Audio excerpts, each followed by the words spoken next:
हबीब साहब, सदर मुमलिकत की जानिब से 30 अप्रैल की तारीख दे दी गई है। आप देख रहे हैं इलेक्शन होते? जी बिल्कुल, मुझे इसमें नजर आ रहे हैं। उसकी वजह यह है कि सुप्रीम कोर्ट का हुक्म है, और सुप्रीम कोर्ट का हुक्म जब से सादिर हुआ है उसके बाद से अगरचे हुकूमत ने इसके ऊपर एक पॉलिटिकल पोजीशन तो ली है, लेकिन हुकूमत ने मजीद वजाहत के लिए या इसको चैलेंज नहीं किया, इंट्रा रिव्यू में जाने के लिए उन्होंने कोई काम नहीं किया।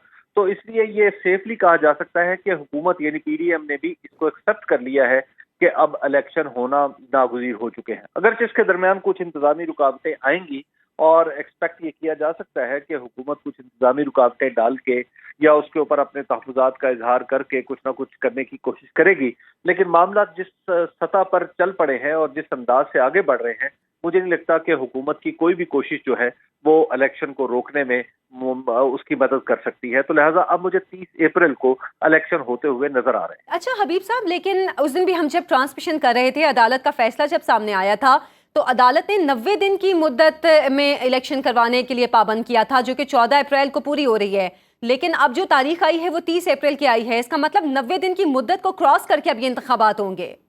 देखिए, 90 दिन की मुद्दत बिल्कुल उसमें क्रॉस तो हो जाएगी, लेकिन इसमें जो दस्तूर का आर्टिकल 254 है तो वो इसमें किसी हद तक मुआविन साबित हो सकता है। बिल्कुल। उसकी वजह यह है कि मोतदबा हिस्सा यानी इलेक्शन शेड्यूल का वो 30 अप्रैल से पहले मुकम्मल हो चुका, वो 14 अप्रैल से पहले मुकम्मल हो चुका होगा।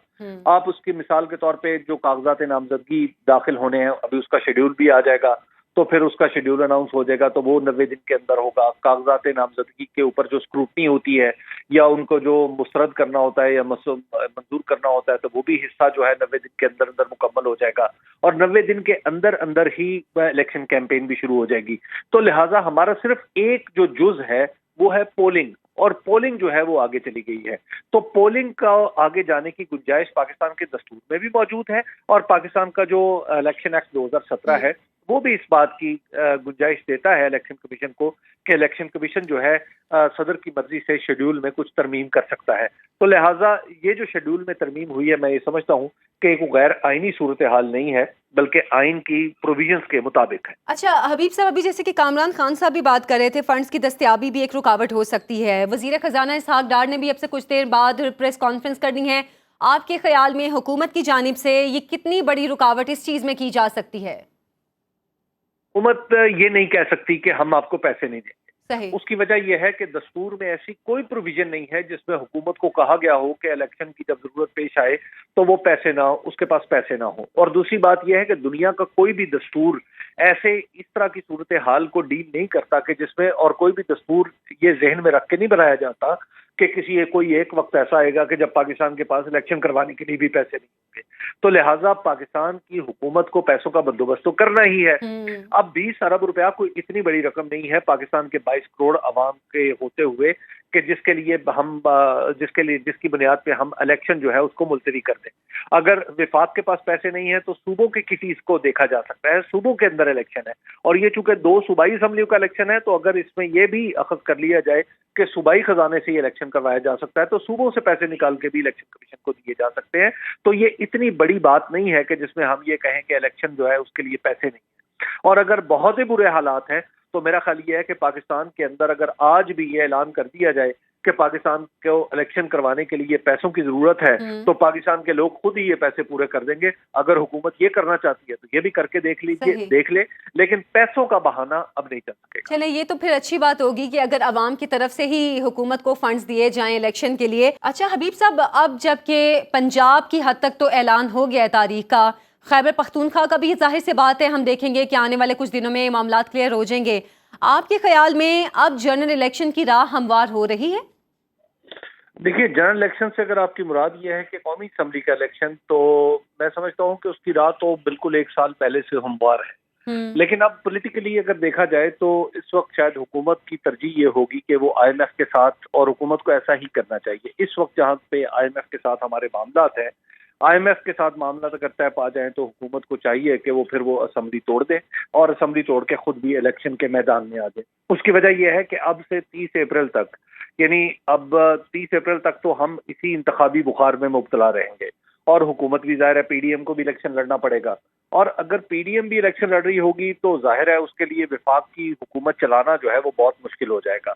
तो ऐसी सूरत में बेहतरीन रास्ता ये है कि कौमी असम्बली भी तोड़ दी जाए और इकट्ठे इलेक्शन का भी अगर अरेंजमेंट हो सके तो वो कर लिया जाए।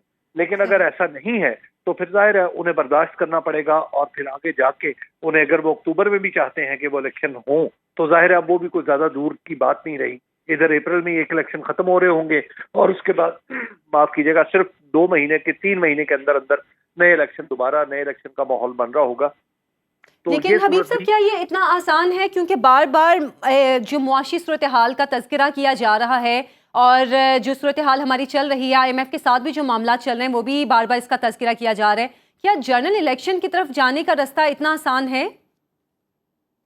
आयशा, इसमें एक अहम बात समझिए, जिस तरह इंसान सांस लेता रहता है तो ही उसकी मुश्किलात है, मुश्किलात सारी की सारी जिंदगी के साथ होती हैं। बिल्कुल इसी तरह जो सोसाइटी है और कोई मुल्क है और कोई डेमोक्रेटिक कंट्री है तो उसमें इलेक्शन बमंजिला सांस लेने के मुतरादिफ है। यानी जिस तरह सोसाइटी इंसान को सांस लेने की जरूरत है इसी तरह मुआशरे को सांस लेने की जरूरत है।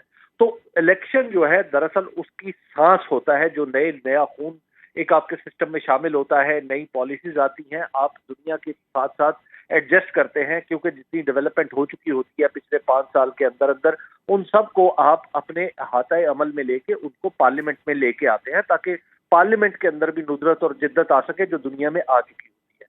तो लिहाजा दुनिया में इस पैसे की कमी जो है वो इलेक्शन को रोकने का बिल्कुल भी जवाब नहीं हो सकती।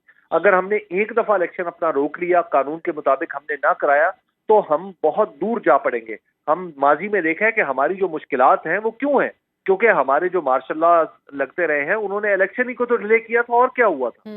तो लिहाजा जब भी इलेक्शन डिले करेंगे हम पाकिस्तान को दरअसल पीछे धकेल देंगे और जब भी इलेक्शन मुनक्किद होगा पाकिस्तान पॉलिटिकली भी आगे जाएगा, पाकिस्तान का सर जो है जो दुनिया की दूसरी कौमों के दरमियान वो भी बुलंद होगा और दुनिया का एतमाद हमारे ऊपर बहाल होगा कि पाकिस्तान मुश्किल तरीन हालात में भी अपने दस्तूर की पाबंदी करता है। और इसी से आप देख लीजिए, इससे की एक मिसाल आप देख लीजिए कि आज जो अमेरिका की अजमत के सारी दुनिया कायल है उसके पीछे क्या है।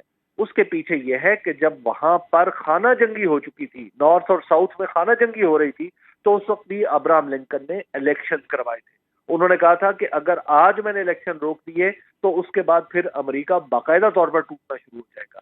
तो लिहाजा इलेक्शन जो है वो तो ऐसी कैफियत में भी करवाए जाते हैं। तो पाकिस्तान में तो अल्हम्दुलिल्लाह इस तरह की कोई कैफियत नहीं है। बिल्कुल।